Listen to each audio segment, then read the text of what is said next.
My husband of 5 years just came out as straight and told me that being with me was a mistake, and now he's acting like the past 5 years of our life never even happened. So my husband, 27M, and I, 28M, have been married for like 3 years and dated for about 2.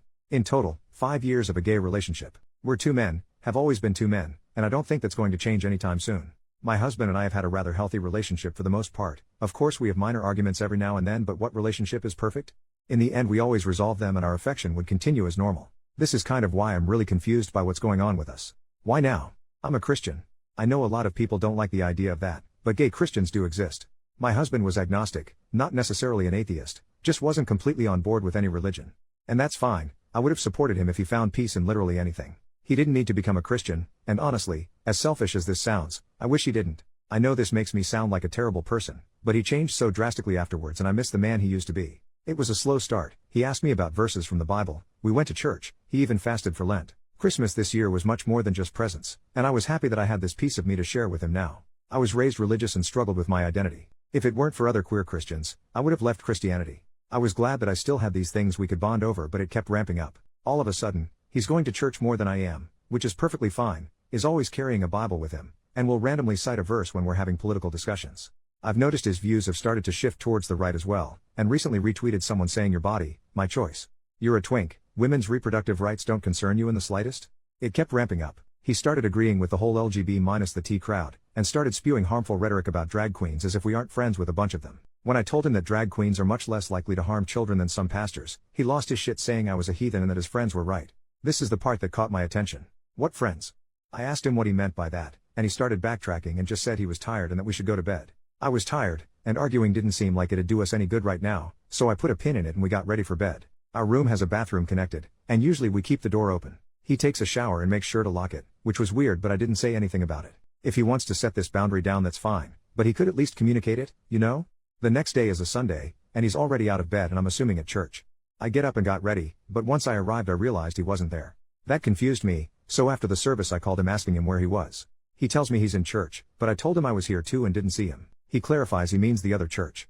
I'm not going to say the denomination because I don't want to cause any arguments. This was news to me, especially because he never brought it up and still carried our Bible. I told him to send me the address and I'll pick him up so we can get brunch, but he tells me that he doesn't want his friends seeing me. That hurt. I asked him if we could at least meet up and he said he'll see me at home. After a few hours, he finally comes home. He says we need to talk. I agreed. I wanted to ask him why he didn't want his friends seeing me, and as I opened my mouth to ask the question he set him straight. I stared at him for a bit, and he continued, explaining that his church helped him realize he wasn't going to see the kingdom of God if he continued living in sin and that he needed to leave me as soon as possible. He told them about the pastor comment I made last night, and they said that I was a devil trying to lure him away from Christ. He started repeating a lot of the same rhetoric I heard from other Christians growing up, and it really upset me. He even said that I could be saved, and that I already had the traditionally masculine look so I had that going for me, and that I just needed to steer away from homosexuality. I feel like I'm in an alternate reality right now. I'm being told by the love of my life that I'm a devil that needs to return to Christ because I shut down his homophobic rhetoric. My gay husband is being homophobic. I'm sorry, but not once in the 5 years we've been together did he realize he was suddenly straight. It just doesn't work like that. It's not like we're in some other universe where compomo is a thing, right? I told him that he needed to leave and that we could discuss arrangements afterwards.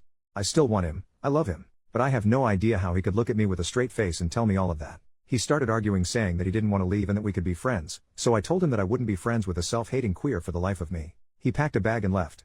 His location shows he's at some random house I've never been to, but I assume that's one of the churchgoers he's friends with. I don't even know what I'm supposed to do from here. Did I seriously just lose my husband? I don't understand how this could happen. What can I do now? I miss him already. Update, 5 days later. Thank you to everyone who gave me genuine advice on my last post. I'll quickly answer some common questions. No, he does not have a family history of bipolar disorder or any other mental health disorder that would cause sharp changes. No, he isn't cheating on me with one of his church friends, but I will get more into this later. No, he isn't bi. I'm bi, and we've had conversations and he said he experimented in high school but it wasn't for him. I talked to his family and our friends about the whole thing. I explained we were separating because of his newfound faith and how he's acting. I told them about the shit he said and they're all worried for me. I don't think that I'm in any sort of danger, honestly. I did talk to my church about this, and they told me that the church he's attending is notorious for this sort of thing. One of them will show up after a service and wait outside, and if someone is walking out alone they'll come up to them and start chatting. They'll pretend they go here until they've talked to the person enough times to invite them to their church. Apparently he was attending my church even on days where I wasn't, so he was alone a lot. It's really f***ing predatory and it low-key pisses me off that he was enjoying my church and it led to him being taken away from me. I've had limited contact with him in the past few days. He came over last night, saying he needed to talk to me.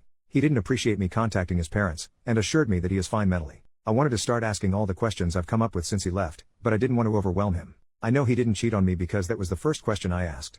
More so, are you leaving me because there's somebody else? His response was that he didn't want to leave me, but living in sin wasn't what he wanted anymore. How did he figure this out, you ask?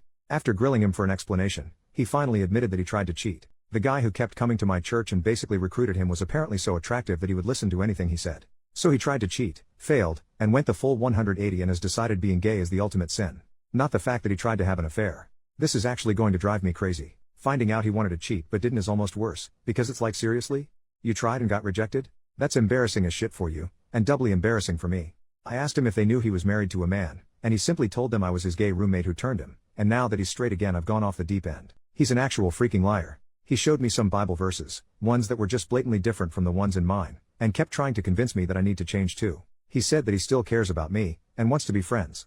I asked him what about our actual friends, and he said they're too far gone. He just kept talking and I was done with it. He isn't the man I fell in love with and it pisses me off. He wasn't even dressing the same anymore. Freaking white dress shirt and slacks and the most boring hairstyle ever. He didn't look like my Anthony. The more he talked at me, the more it was clear I didn't want to be with the man he is now. He left, and for the second time in our life, he walked out that door without saying I love you, and I was fine with that. This morning I talked with my lawyer and I am going through with a divorce. After I was done, I stopped by where he was staying and knocked on the door, half wanting whoever owned the place to be there when I gave him the papers, half because I didn't want him coming to my home anymore. When the man opened the door I realized this is who he was talking about, and it took a bit to keep my anger in. I asked for my husband, and when he saw me, the look in his eyes made it clear that he wasn't expecting this out of me. I made it clear to the other guy that I was handing my husband, gay husband, divorce papers, to end our marriage, the gay one between two men. Us, we're those two men. Because I don't know who needs to hear this, but if you wake up next to a man for 3 years out of your life, chances are you are a homosexual. So sorry to break it to you. I won't be able to go into details of the proceedings themselves, but I'm going to completely distance myself from him as best I can. His actions have been horrible on my health, and his family and friends can handle him better than I can. I'm going to miss the man he used to be, but I have my people surrounding me. I'm going to be okay. I hope for his sake he'll snap out of this one day, because the self-hatred isn't healthy, but when he does I won't be there.